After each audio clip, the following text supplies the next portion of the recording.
नमस्कार, स्वागत आहे तुमचं आपल्या स्वादसंपन्न या मराठी यूट्यूब चॅनलवर। आज आपण करणार आहोत मस्त अशी कांद्याची पात, हिरवीगार आणि खायला तेवढी चविष्ट अशी कांद्याची पात।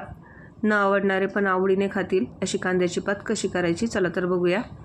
तर कांद्याची पात करण्यासाठी इथे एक जुडी कांद्याची पात घेतली आहे मी। कांद्यासह पातीचा भाग घेतला आहे, एक जुडी घेतलेली आहे ही। आता आपल्याला ही साफ करून घ्यायची आहे। याचे खराब पानं, पिवळे पानं, लूज पडलेले पानं, कांद्यावरचं खराब साल हे आपल्याला काढून घ्यायचे आहे आणि भाजी स्वच्छ करून घ्यायची आहे। या पद्धतीने असे कांद्याचे टरफलं आणि पिवळे पानं काढून घ्यायचे आहेत, काही लूज पानं असतात ते पण काढून घ्यायचे आहेत आणि आपली भाजी आपल्याला स्वच्छ करून घ्यायची ही कांद्याची पात। आता इथे कांद्याची पात आपली निवडून स्वच्छ करून झाली आहे। आता याला आपल्याला कट करून घ्यायचं आहे। जिथून पातीचा भाग सुरू होतो म्हणजे पानांचा भाग तिथून आपल्याला कापून घ्यायचं आहे असं आणि कांदे सेपरेट करून घ्यायचे। या पद्धतीने आपण आपली सगळी पात कापून घेऊ। असे कांदे सेपरेट आणि पात सेपरेट करून घेऊ। आता इथे स्वच्छ करून झाले आपले हे। आता याला जुळवून घेऊ आणि जो जाड भाग आहे ते असे पानं तोडून घेऊ आणि सेपरेट करून घेऊ। याने आपला जाडसर भाग राहत नाही पातीचा, तो शिजायला पण त्रास जातो आणि खायला पण एवढा चांगला लागत नाही, म्हणून असे पानं सेपरेट करून घ्यायचे कांद्याच्या पातीचे आणि जुळवून घ्यायची भाजी एकसारखी, म्हणजे चिरायला आपल्याला सोपी जाते। अशी पानं तोडून सेपरेट करून घेऊ आणि अशी भाजी जुळवून घेऊ।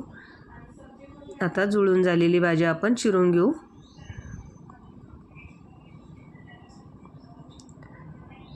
आता याला जेवढं शक्य आहे तेवढं बारीक आपण चिरून घेऊ।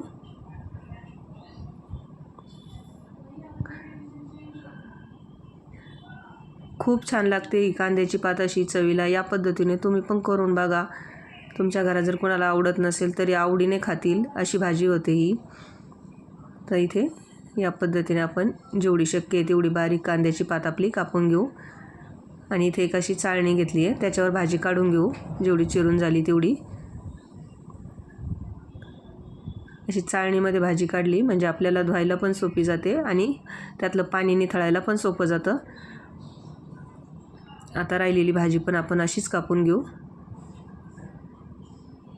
एकसारखी बारीक भाजी आपण कापून घेऊ ही। आता इथे आपली कांद्याची पात कापून झालेली आहे। आता याच्यामध्ये कांदे पण घालणार आहे मी काही कापून। तुम्ही घालत नसाल तर जरूर घाला, याने कांद्याच्या पातीची चव आणखीन वाढते, खूप छान लागते भाजी। असं देठाचा भाग काढायचा आणि पांढरा करून घ्यायचा कांदा स्वच्छ, एक दोन सालं त्याचे काढून घ्यायचे। या पद्धतीने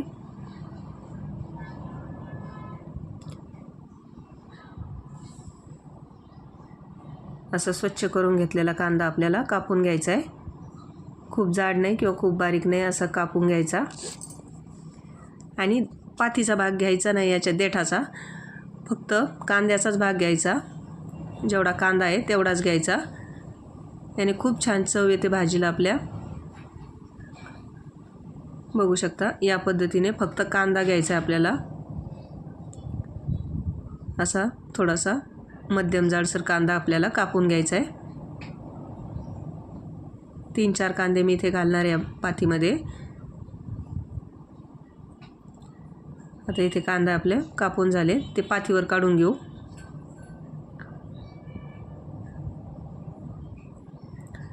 आता आपली कांदे आणि पात कापून झालेली आहे। आता याला 3 ते 4 पाण्याने स्वच्छ धुवून घेऊ या पातीला आणि निथळून घेऊ। एकदम स्वच्छ अशी धुवून पूर्ण पाणी यातलं आपल्याला काढून घ्यायचं आहे। चला तर धुवून घेऊ भाजी। आता इथे कांद्याची पात आपली धुवून झालेली आहे आणि निथळण्यासाठी ठेवलेली आहे, म्हणजे याच्यामधलं शिल्लक राहिलेलं पाणी पण निघून जाईल।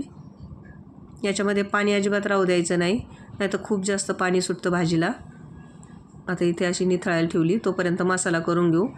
7-8 हिरव्या मिरच्या, लसूण, जिरं, 2 चमचे शेंगदाण्याचा कूट आणि मीठ असं मसाल्यासाठी घेतलेलं आहे। आता इथे एक मिक्सरचं भांडं घेऊ, त्याच्यामध्ये हिरवी मिरची, लसूण, जिरं, मीठ घालून जाडसर वाटून घेऊ।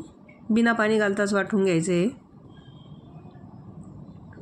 पाण्याचा वापर करायचा नाही आपल्याला. याचं जाडसर वाटण करून घ्यायचं. बघू शकता या पद्धतीने. आता आपलं वाटण पण तयार आहे. आणि इथे हरभऱ्याची डाळ मी अर्धा तासासाठी भिजत घातली होती. याची डाळ भिजत घालायची कांद्याच्या पातीला, खूप छान लागते. आता इथे थोडंसं तेल टाकलं आहे कढईमध्ये. तेल अगोदर कमीच टाकायचं, आपण वरतून तेल टाकणार आहोत. आणि थोडंसं तेल गरम झालं की त्याच्यामध्ये चिरून घेतलेली कांद्याची पात टाकून घ्यायची. ही पात आत्ता जरी जास्त वाटत असली तर नंतर शिजून ती कमी होणार आहे. आता याला हलवून घ्यायचं, थोडंसं परतून घ्यायचं आहे. जशी जशी परतत जाईल तशी तशी कमी होते ही पात. आणि रंग बघू शकता पातीला एकदम मस्त हिरवागार आहे. आता थोडंसं मिक्स करून झालं की याच्यामध्ये आपण भिजवून घेतलेली डाळ टाकून घेऊ, म्हणजे ती पण पातीसोबत शिजल.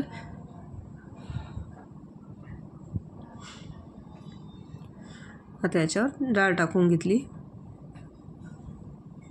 आणि याला मिक्स करून घेऊ. मस्त असं मिक्स करून घ्यायची डाळ आणि कांद्याची पात. छान एकजीव झालं की याच्यामध्ये आपण वाटून घेतलेलं वाटण टाकून घेणार आहोत. आता याच्यामध्ये आपण वाटून घेतलेलं मिरची लसणाचं वाटण टाकून घेऊ, म्हणजे आपल्या भाजीला आणखी थोडं पाणी सुटल.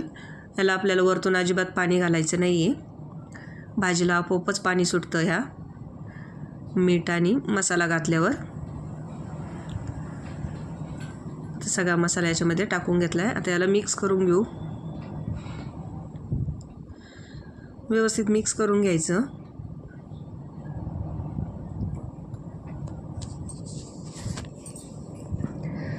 सगळा मसाला आणि कांद्याची पात छान मिक्स झाली.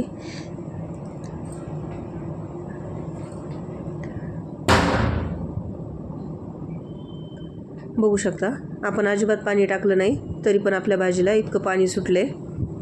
याच्यावरच आपली कांद्याची पात आणि डाळ शिजते, अजिबात पाणी टाकण्याची गरज नसते. आता बघू शकता भाजी पण आपली कमी झाली आहे कांद्याची पात पहिल्यापेक्षा. आता हिला 2-3 मिनिट असं शिजू देऊ. मधून मधून हलवायचं आणि पुन्हा शिजू द्यायचं. या पद्धतीने 3-4 मिनिट याला शिजू द्यायचं. आपली डाळ पण थोडी भिजलेली आहे आणि ती खूप जास्त आपल्याला शिजवायची नाही. 70-80% शिजली तरी पण छान लागते दाताखाली आल्यावर.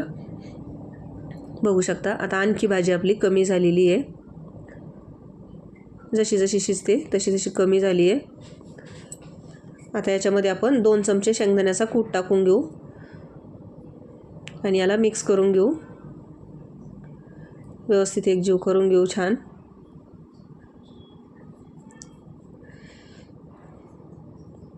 एकदम करायला सोपी आणि खायला एकदम चविष्ट अशी कांद्याची पात. कोणाला आवडत नसेल तरी या पद्धतीने करून बघा, आवडीने खातील. आता इथे बऱ्यापैकी आपली डाळ शिजली आहे आणि कांद्याची पात पण शिजली आहे. आता याच्यावरतून असं एक पळी कच्चं तेल घालायचं. हे तेल असं नक्की घाला, याने खूप छान चव येते भाजीला.